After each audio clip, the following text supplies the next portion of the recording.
पहले मैं राजस्थान का हाल ले लूं। तो सबसे पहले तो आपसे, फिर डॉक्टर सुनीलम और फिर अनुराग जी से। जी डॉक्टर अनिल जी। जी अनिल शर्मा जी। अमरीश जी, ऐसा है कि जो आज लोकपोल ने सर्वे दिया है, आपने जी वो देखा होगा। टोटल सीट मैंने अभी डिफरेंस चर्चा वही बात की, 5-6 सीटों का डिफरेंस है बस। पांच पांच जी सीटों का डिफरेंस निकलता है दोनों में सर। जी और आपको जी। याद होगा, मैं ये बात 6 महीने से बोल रहा हूं कि बड़ी हम्म बड़ी जो लड़ाई है वो कांटे की लड़ाई है राजस्थान में। मैं मानता हूं कि अशोक गहलोत ने मोमेंटम लिया है। इस चीज को कोई डिनाई नहीं कर सकता कि अशोक गहलोत पहले 25 से 30 सीट की बात करते थे, हम उनकी पार्टी जीतने के लिए। आज हम बात कर रहे हैं कि अशोक गहलोत बिल्कुल बराबर पहुंच गए बीजेपी के।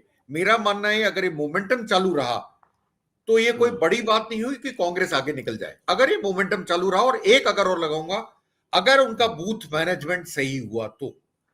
वरना आप देखिए, 25 से 95 पहुंचना है, 90 पहुंचना कोई छोटी बात नहीं है। और सारा का सारा उनकी पॉलिसीज पे गया। जितने भी लोगों से आप बात करेंगे, ज्यादातर लोग बोलेंगे चिरंजीवी स्वास्थ्य बीमा योजना। ये योजना ने अशोक गहलोत को एक मोमेंटम दिया। और आज की तारीख में मोमेंटम लिए हुए दिख रहे हैं साहब वो, कि उनको मोमेंटम है। मैं तो 6 महीने से बोल रहा हूं, मेरी बात को सब डिनाई करते थे उस टाइम, मुझे याद है कि बराबर की टक्कर नहीं है और ये आराम से जीत जाएंगे। पर मेरा कहना पहले भी था और आज भी है, ये कांटे की टक्कर है। और अशोक गहलोत अपनी स्कीमों पे आगे बढ़ चले। अगर आपने आज वीडियो देखा हो, श्रीनिवास बीवी ने, जो उनके यूथ कांग्रेस के, उन्होंने एक वीडियो डाला है। वो सच्चा है या झूठा है मैं नहीं जानता, मैं उसको बोलूंगा भी नहीं, क्योंकि मेरे पास कोई तरीका नहीं है उसको जज करने का। वो ट्विटर पे आप देखेंगे, उसमें अमित शाह भाषण दे रहे हैं और वहां का कैंडिडेट जाके उनको बोलता अमित शाह को कि आप गहलोत का और सचिन पायलट का नाम मत लीजिए, नहीं तो जनता नाराज हो जाएगी। मैं हार आप, जाऊंगा, उसके आगे का मैं हार जाऊंगा। हाँ, तो आप ये देखिए कि बीजेपी को कितना डर लग रहा है आज की तारीख में। और अगर राजस्थान ऐसा स्टेट है, मैं बताऊं अमरीश जी, अगर राजस्थान बीजेपी खुदा ना खास्ता हार गई, तो आपको बताता हूं अशोक गहलोत की जो पॉलिसीज हैं वो हिंदुस्तान के सारे स्टेट अडॉप्ट करेंगे। क्योंकि इनको अब ध्रुवीकरण का एक काट मिल गया। मतलब हम इसको जी कैसे काट सकते हैं, इनको एक काट मिल गया। अशोक गहलोत ने सबसे पहले आदमी थे, आपके साथ तो हर शो में मैं करीब करीब होता हूं, आपको याद होगा अमरीश जी, सबसे पहले हिंदुस्तान के चीफ मिनिस्टर थे जिन्होंने मॉडल बनाया था राजस्थान के लिए। उसकी कॉपी करी गई कर्नाटका में, उसकी कॉपी करी गई हिमाचल में, और उसकी कॉपी की गई अभी अभी आपके मध्य प्रदेश में। और कुछ चीजें अशोक गहलोत ने अब आगे आने वाले में कुछ चीजें ली हैं भूपेश बघेल से।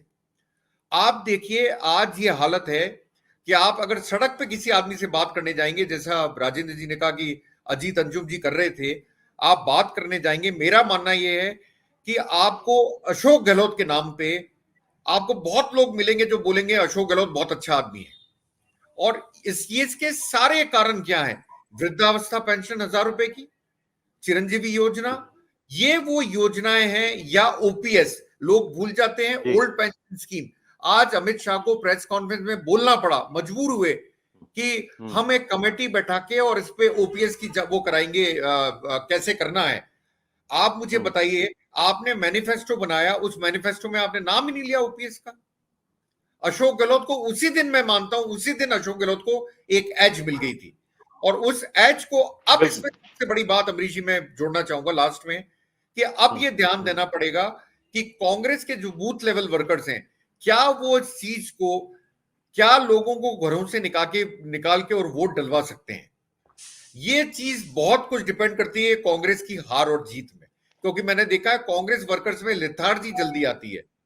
तो उनका कैडर बेस्ड है बीजेपी का, इनका नहीं है। और मेरा मानना, इस पोल को भी सही नहीं मानता हूं मैं। अगर आप मेरे से पूछोगे आज आज क्या है, तो मैं बोलूंगा सर, मतलब ये कोई मेरा कोई कैलकुलेशन नहीं है। सीधे बोलूंगा अरे सर 90-90-20 दे दो, 90 बीजेपी को दे दो, 90 कांग्रेस को दे दो और 20 अदर्स को दे दो। इतना क्लोज कॉन्टेस्ट में ये बताना चाहता हूं, इतना क्लोज कॉन्टेस्ट है कि आप ये नहीं बता सकते हो कौन जीत रहा है कौन हार रहा है। आज की तारीख में बहुत क्लोज है। पर मेरा मानना है कि जब तक इलेक्शन में वोट डलेंगे, उसके बाद में एक ना एक पार्टी ऊपर उभर के आएगी और ये हंग असेंबली नहीं होगी।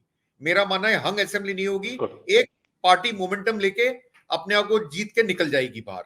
अमरीश जी। बिल्कुल। डॉक्टर सुनीलम, आप जयपुर से लौट के आ रहे हैं।